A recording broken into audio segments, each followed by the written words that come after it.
iniiba ng Diyos ang ating pananaw kung susunod ka sa Kanya. Nilalagay niya doon sa divine plane, doon sa kaisipang makadiyos, sa kaisipan o sa kalagayang inaalis niya tayo doon sa mababang kalagayan na parang hayop. Ine-elevate niya tayo sa isang plane of life na ma-realize natin yung pagkakaiba ng physical at saka ng spiritual. Ngayon, sometimes, you have really to force yourself para makagawa ka ng mabuti kasi hinihila ka nung laman mo pababa.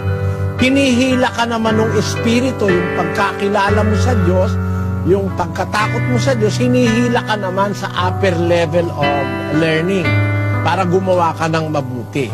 Ang tanong mo, kung parang napipilitan ka lang, parang nag-i-struggle ka lang para makagawa ng mabuti, okay ba yon? Sa aking paniwala, okay yon.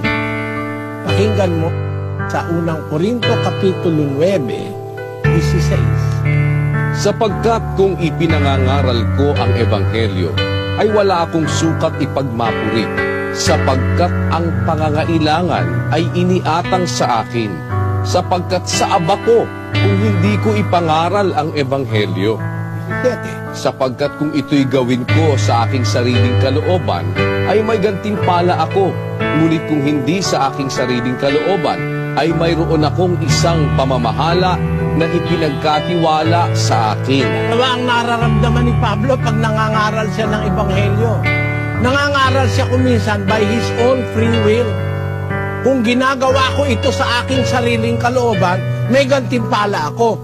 Ngunit kung hindi sa aking sariling kalooban, ibig sabihin otherwise, pinipilit niya yung sarili niya para gawin yon, kaya niya ginagawa. Dahil meron akong pamamahalang ipinagkatiwala sa akin.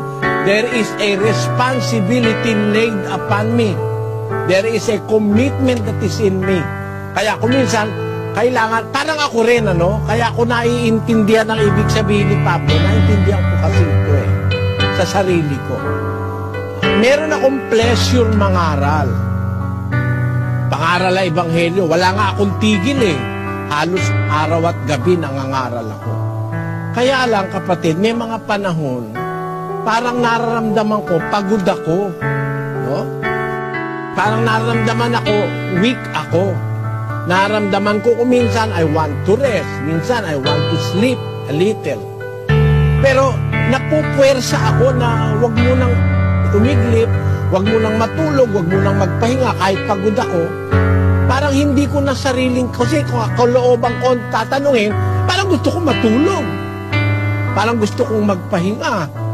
Pero yung responsibilidad na nakaatak sa akin, napipilitan ako kung minsan na i-push ko yung sarili ko.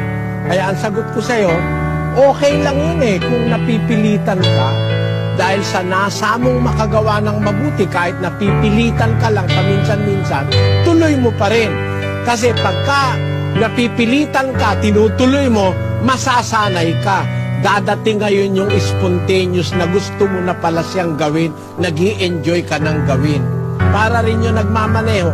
Sa umpisa, di ka pa marunong, parang napipilitan ka magmaneho, hirap na hirap ka magkambyo, hirap na hirap ka tumimpla ng silinyador, dahil minsan mabibilis, minsan maalis mo agad yung paa mo, machochok yung mamamatay yung makina. Pero pinipilit mo pa rin. Pero pag natuto ka na magmaneho, you will do it with pleasure. Okay lang ba? Kung napipilitan ka, pag napipilitan ka, tuloy mo lang. At darating ang araw, hindi ka na mapipilitan. Darating ang araw, mapapamahal na sa'yo yung Diyos na sinusunod mo at gagawin mo na yun ng buong puso.